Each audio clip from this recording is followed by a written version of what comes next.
Okay. I'm gonna plug it in. Oh, crap. I can't even see this. Okay. Okay. Hi. Okay, so in my senior year of high school, I interned for a lady named Holly Hornsberry, and she was a third grade teacher at a school in Boise, Idaho. And something that was special about her was that she had she always had a rare care for her students. And there was this one student in her class that was just that kid, who never followed the rules, was always just squirming in line, and he also still sucked his thumb in the third grade. And so, And so what Holly did was she totally changed him by the end of the year. He followed directions. He was just a good kid, and he still, and he decided to not suck his thumb anymore. And something that Holly did to change him was just have that Christ-like example of honesty, impartiality, and self-control. And so it changed the attitude of this particular student and other students in our class. And while some of you are not teachers or don't want to be a teacher, all of you have had an opportunity to have a career where you have the ability to impact people. And as for me, I've been interested in teaching for many years, and I'm currently getting my degree in it. And I found that in my experience in classrooms, that educators have this rare opportunity to impact their students' lives and provide a Christ-like example by displaying these traits of honesty, impartiality, and self-control. Moving into my first point, in any classroom, whether it's a private school, public school, teachers have many opportunities to display honesty.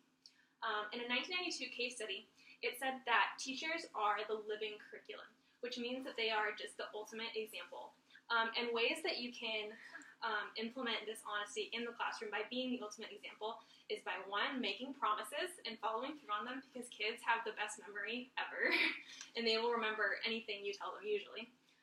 Two is class performance. So you need to be very honest with kids, no matter what grade level they're at, what level they're at. Not in a brutal or mean way, but in a very honest way. And then the third is academic honesty, which many of you have heard of plagiarism. In this visual aid that I have here, it shows that a survey of 43,000 students that the Joseph Institute Center of Youth Ethics surveyed the 43,000 students, and they found that 59% of students admitted to cheating on a test. So that's more than half of the students they surveyed.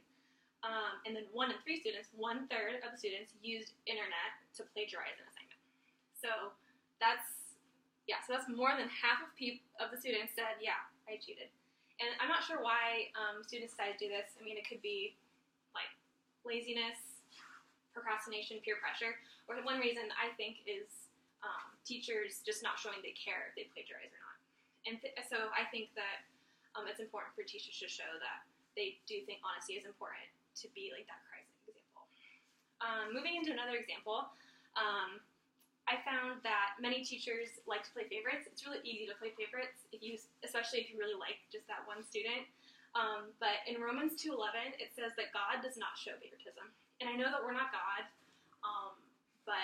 and we're not perfect people, but I think it's really important to be aware of when you are being biased and really try to remedy it. It says in a book called 25 Biggest Teacher Mistakes and How to Fix Them, it says you need to take a personal inventory and examine your thoughts and motives. Because if you don't examine what you're saying, and if you're being biased, it can say, I quote, diminish the self-worth of your students, which is really sad because you don't want another student to feel like another student is more important than them. So moving into my last point, teachers have the ability and the opportunity to practice self-control. All of us have the opportunity to establish self-control. It says in James 1:3, not many of you should be teachers, my fellow believers, because you know that we who teach will be judged more strictly.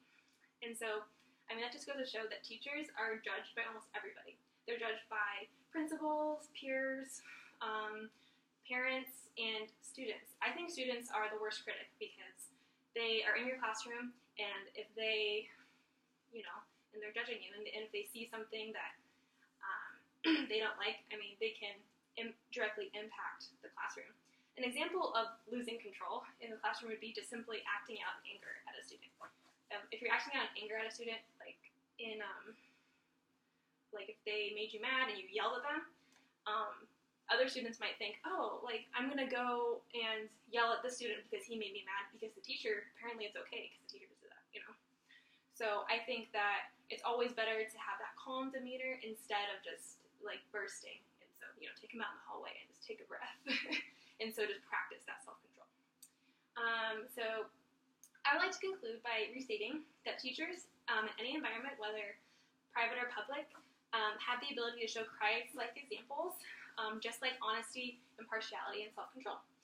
Teachers are not perfect, and people are not perfect, but we can strive to do what Holly did and be the best Christ-like example we can be in class and in our